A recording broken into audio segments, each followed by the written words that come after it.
Hi, I'm Bob Tabor with LearnVisualStudio.net. In this lesson, we're going to cover quite a few JavaScript language syntax items like variables, data types, operators, and expressions. So we have a lot of work to do. Let's go ahead and get started.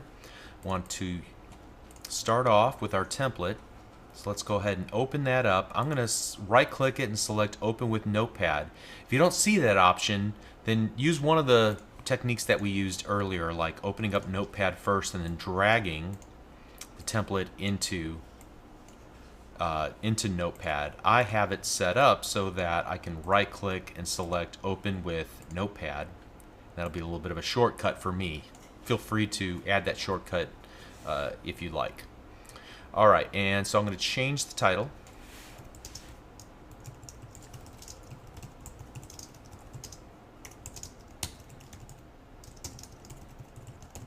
All right, and let's give ourselves a little more room here.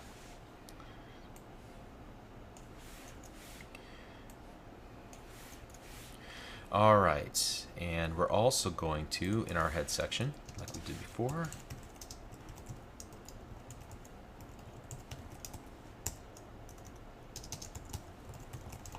all right, now that we've done all of our setup work, let's talk about variables.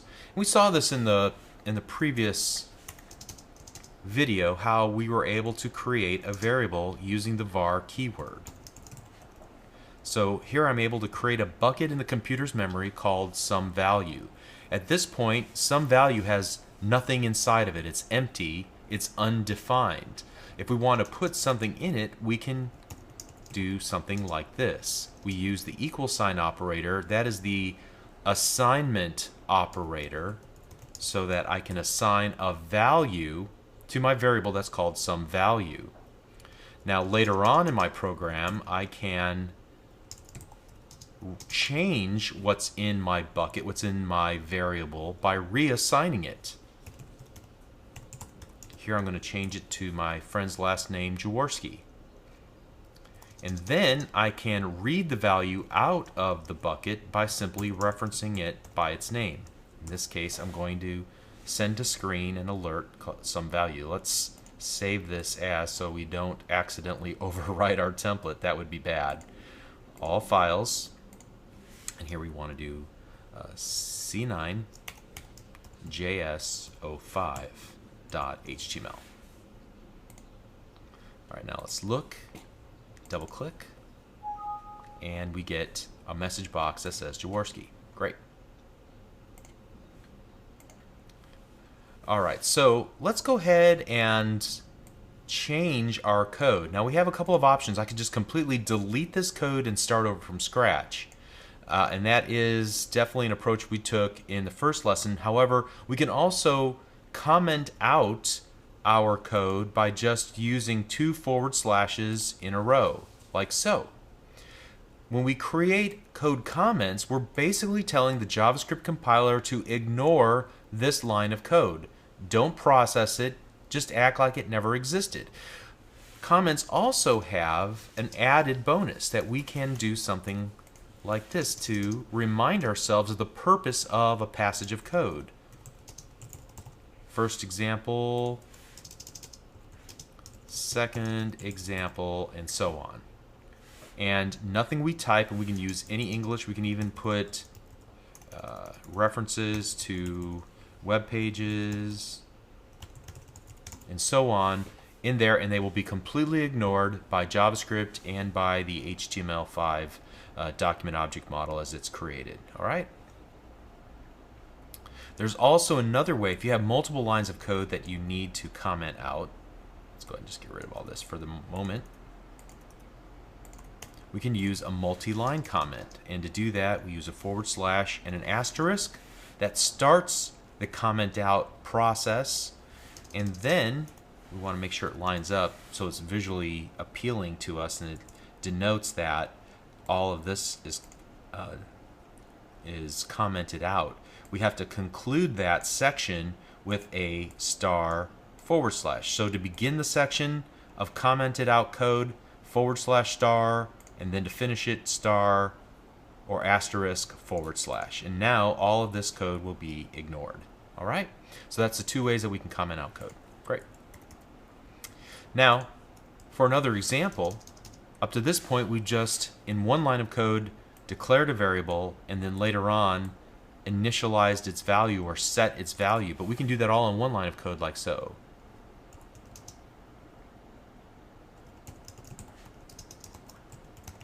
All in one step.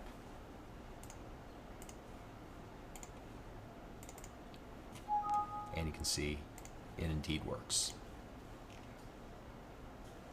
All right, so now this is something, an idea that we're going to introduce right now, and then later on I'll come back and after we've got some more information under our belt, I'll explain a little bit further. You don't have to use the var keyword. The var keyword is used to denote that we want a function scoped variable. If we want our variable to be scoped at the global level, we can just leave off the var keyword. So I can create some value equals Tabor. And in this simple example, we'll see no change in the behavior of our application. However, when we start working with more complicated applications that involve multiple functions, and we are relying on the scope of our variables to be honored, using the var keyword will become extremely important. Some would say that you should never use global variables at all, therefore you should always use the var keyword. So just keep in mind that there is, you will see some code out on the internet where people don't use the var keyword and just start referencing a variable name without first declaring it with the var keyword.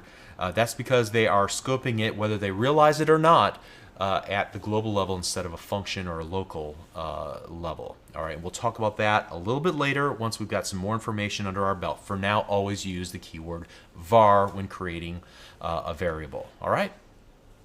Now, we used a nomenclature with a lowercase s for the first letter of the name of our variable, and then we used camel casing from that point on. So it looks like a camel where it ends and begins with a lowercase value, but then in between you might see capitalization throughout. And the reason for this, again, it is a naming convention. Programmers like to use conventions to convey to other programmers or even to remind themselves the purpose of a name of something. Using this lowercase s reminds you that this is a locally scoped variable. It's not to be considered global in its purpose. You can also start a variable using a underscore. So we could call this underscore some value or underscore capital S some value. We could also start with a $sign some value. Those are all legal, but you can't do this $sign space some space value. All right, that's illegal. All right, you might notice also in our previous code and then the code that we've written here that every line that I've written is ended with a semicolon. That's an end of statement character or end of statement operator. You can think of it sort of like a period at the end of a sentence in English. It's a complete thought. And so you communicate that complete thought to the JavaScript compiler by using a semicolon. You could actually fit multiple commands on a single line and separate them each with a semicolon if you wanted to, but that makes your code a little bit unreadable. Now, one of the big departures of JavaScript from other programming languages is that the data type is inferred by the value that's been assigned to the variable. So, for example, in this particular case, since we initialize the value or the variable some value as a literal string of text, as denoted by the open and closing double quotes, some value will be of data type string. So let's have some fun with this. Let us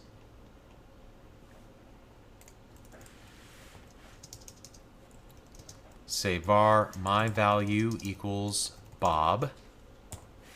All right, and then let's do this. We'll use another keyword called the type of operator, which will tell us what the data type of my value is. All right, so you'll see this in just a moment. Let's go ahead and double click our example. And you can see that the data type is string. So By initializing our variable to a literal string, the data type automatically becomes type string. Let's go ahead and comment that out and then try another example.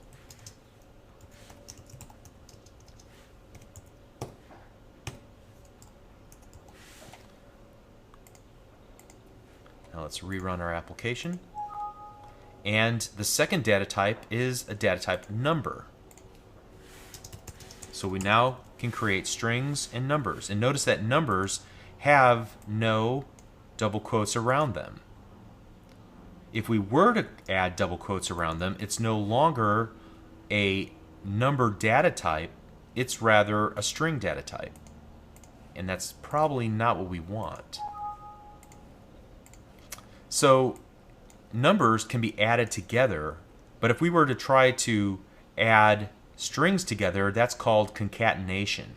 We will get vastly different results if we were to do something like this. Let's go ahead and comment that out.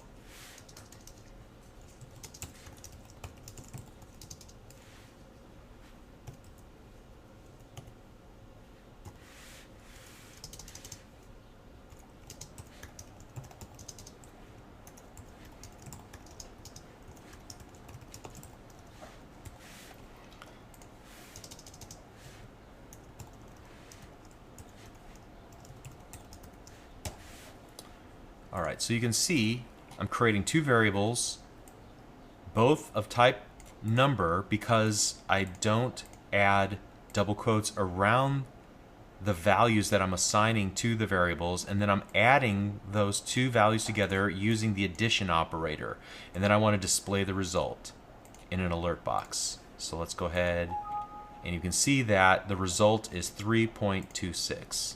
One other note, I can remove the 0.12 off of the end and just use whole numbers, and JavaScript doesn't have a problem with that.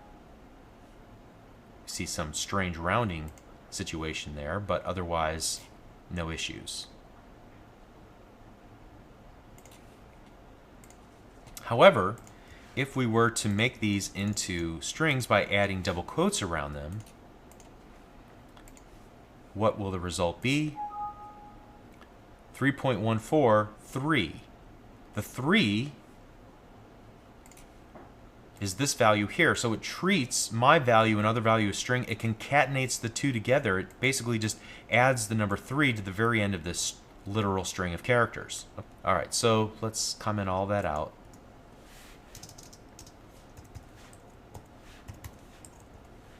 Let's get back to the matter at hand here. The other data type that we can use is a Boolean.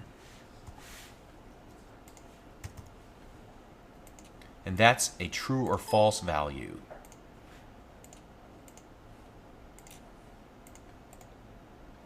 Let's go ahead and refresh. Type is Boolean. We can set it either to true or to false.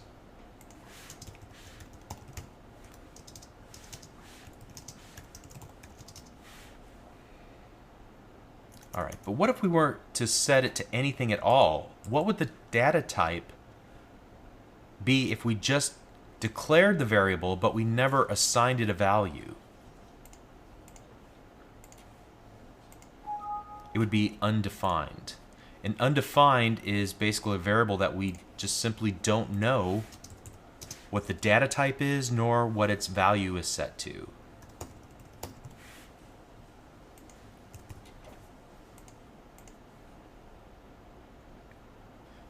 All right, and just to kind of drive this thought home, what if we were to start off with assigning our variable to a literal string using the double quotation marks, but then at some point reassigning its value to a numerical value? Let's see what happens. You can see that the type changes based on the value inside of the variable. So, this would never work. This example would never work in a language like C# without some type coercion going on. However, in JavaScript, that's just how the language works. Okay? All right, so let's move on. Now, I already said a moment ago that a semicolon at the end of a statement is the end of statement operator. It completes a thought, but not everything you throw at JavaScript will be considered a complete thought, only statements. And statements are made up of expressions, and expressions are made up of one or more operators and operands. So these are the syntax rules of JavaScript, and most programming languages have similar kinds of rules. So you can't just do something like this. Now, if you were to do something like that line of code, JavaScript might just ignore it. It might not throw an error. It might just do nothing at all. But JavaScript will be thinking to itself, what do you want me to do with this? It's a useless statement. It's not made up of operators and operands. An operand is anything that we give a name to, like a function name or a variable name, or some sort of value, in this case, a number, in this case, a literal string, in this case, a Boolean value. And operators are things like keywords. They're like the assignment operator, the addition or concatenation operator, depending on its context, the end-of-line character, and so on. So statements in JavaScript have to actually do something. A properly formed statement will either declare, initialize, or assign a value to a variable, or retrieve a value, like we saw earlier, or it will call some sort of built-in or custom function, or it will evaluate a value against some other value to determine equality, like we did with our if statement back in lesson number 2, and so on. And so operators and operands, we've already seen several operators at work. We pointed them out, like the assignment operator we've used here. This type of looks like a keyword, but it's actually an operator, and there's a bunch of others. For example, let's go back to some other operators that you're probably very familiar with. So let's go var sum value equals 5, and then let's go sum value equals 5 plus 7. So we're using the addition operator there. Sum value equals 5 minus 7, so that's a subtraction operator. Sum value equals 5 times 7, the multiplication operator. Sum value was 5 divided by 7, so that is the division operator. Here is an increment operator, so using two pluses next to each other, we'll take the current value of some value and then add 1 to it. Similarly, we can have the decrement operator, two minus signs next to each other. And we can use some shortcut syntax. So something like the increment operator, we can take the value of some value and then add 7 to it. So this is roughly the equivalent of doing this line of code. Equals sum value plus 7. We're just able to shorten it with this syntax, okay? And the same would be true of minus equal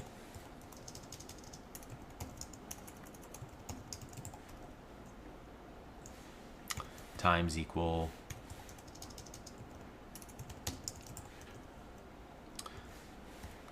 divided by then equal, and so on. All right, moving on, and I realize at this point this example is not going to work. We'll probably have to comment out a lot of this code to actually get it to run. We've already talked about string concatenation. Let me just kind of make sure that we're on the same page there. Concatenation, okay. So here we're going to go sum value equals Bob plus, so the context determines what this operator will do, whether it'll be math for an addition or string concatenation where we'll actually append strings together. In this case, I'm appending together the literal string Bob plus an empty character plus Tabor. All right. We already took a look at this where we're able to take Bob plus, or actually I don't think we did this. Let's do this. What happens in this case where we're taking something that's defined as a literal string and using the concatenation or the addition operator to a numeric value? Which will it be? A string or a mathematical operator, or concatenation or a addition operator? Let's do this. Let's get rid of some stuff here. I'm going to use that mass comment out multi-line comment character to just comment out all this code we wrote prior to that. Let's go var some value, and here, alert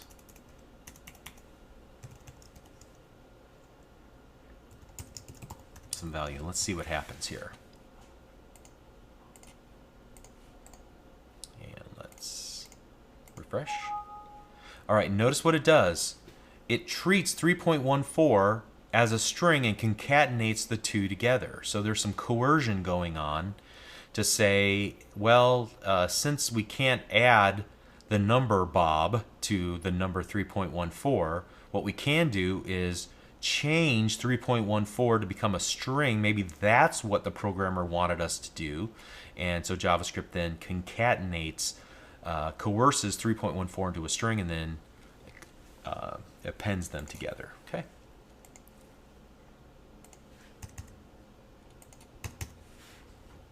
All right, so we've already talked about keywords, special keywords in the JavaScript language like var, and we've seen other ones like the if, and we'll get to some of the other ones later.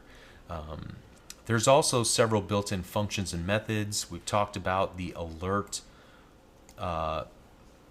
function. And notice every time that we call a function, we use an opening and closing parenthesis. Now, why is that? It's because those parentheses are operators. They're the function invocation operators. If you attempt to just call alert without that, I'm not even sure it'll work. Let's just try it for fun. Let's see what happens. It might work, but we're not going to get any results that we would expect. All right, it doesn't even work because we didn't invoke the function. We didn't execute the function. In order to execute the function, you have to have the right operators, which are the opening and closing parentheses. We'll talk more about functions and the importance of these parentheses when declaring or defining a custom function as well. All right, so we covered a couple of the built-in functions so far, like alert and get element by ID in one of the previous lessons. We couldn't possibly cover all of the built-in functions available in JavaScript in this series, but if you want a reference card or some sort of listing, just go to Bing and search for JavaScript built-in functions, and you'll find many different sites that list dozens of built-in JavaScript functions, and you can learn their capabilities. Many of them are based around mathematical type of functions, or dealing with strings, like splitting them apart, choosing subsections or substrings from a literal string, and so on. All right. So one last topic before we wrap up, and I want to talk about escaping strings. So what if, for example, we want to do something like this?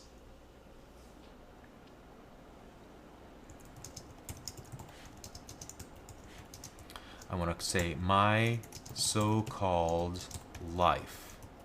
All right. What's going to happen here? Well, let's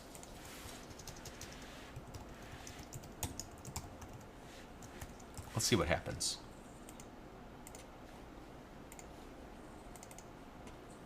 All right, nothing at all happens because we have a syntax error. And the syntax error, well, let's let our F12 tools tell us what happened. All right, so we can see that it expected an end-of-line character, and that's not all that helpful, but basically what it's telling us is that it expected this to be one complete string. It would have expected the next character to either try to append something to it or to end the line, or whatever the case might be. Now, we intended for this to be one literal string, and in the middle of that literal string to use that character, that double quote character again, so that it prints it off the screen correctly. In order to get this to work correctly, we're going to have to use an escape character, which is the backslash. When I use the backslash in front of the double quote character, in both of these cases, it won't treat them as a double quote, it'll treat them as a literal double quote, so that, if we hopefully do this right, refresh the page, you can see it embeds the double quotes inside correctly. Awesome. And there are some other ways, some other applications of this as well. Let's comment that out and go to the next line.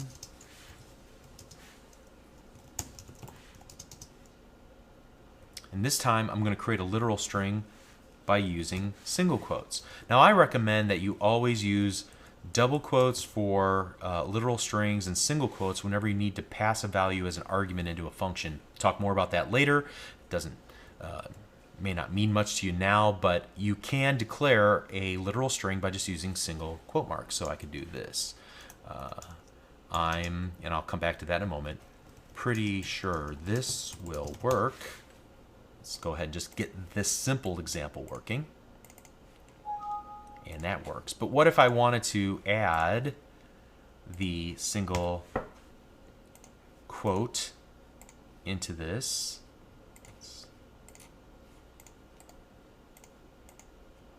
And you can see it won't work at all. If we were to go to the script, we would get that same error message. And the reason is because we need to put the backslash single quote. That turns it into a literal single quote, not a literal string operator. Okay, so now this will work. Yep, it does. Great. And one last escape sequence that we can use with literal strings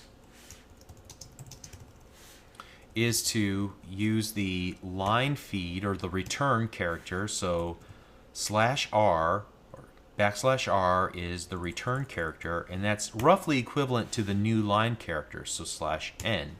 And we'll see the results of this. Let's refresh one more time. Bob was here. It put each word on a separate line because of the escape, the return escape sequence, or the new line escape sequence, which in this particular case is roughly the same. All right, so I think that's enough for this lesson. In this lesson, to recap, we talked about declaring variables and initializing their values. We talked about the data types that are inferred for your variables based on the data that is currently inside of that variable. We talked about a variable just being a space in the computer's memory where we can store stuff and retrieve it at some later time. We looked at what happens when you don't have anything inside of a variable. It becomes undefined. We don't know its type and we don't know its value, right? Then we talked about the various simple data types: string, number, Boolean, also the undefined data type, if that's truly a data type. We'll learn about some other more complicated data types like object, function, which is really object, and array, which is really object. Okay, a little bit later on. We talked about the various operators and looked through just quite a few of them. The mathematical operators, some of the string operators. We looked at escape sequences. We talked about how to write properly formed JavaScript, expressions, make up statements, and an expression is a combination of operators and operands. We said operators are things that have names like our variable, or they have values like our literal strings or our numerical values.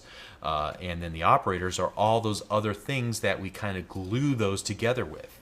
And together they form complete thoughts or complete statements inside of JavaScript. All right, so that's enough for this lesson. We'll see you in the next one. You're doing great. Hang in there. Thank you.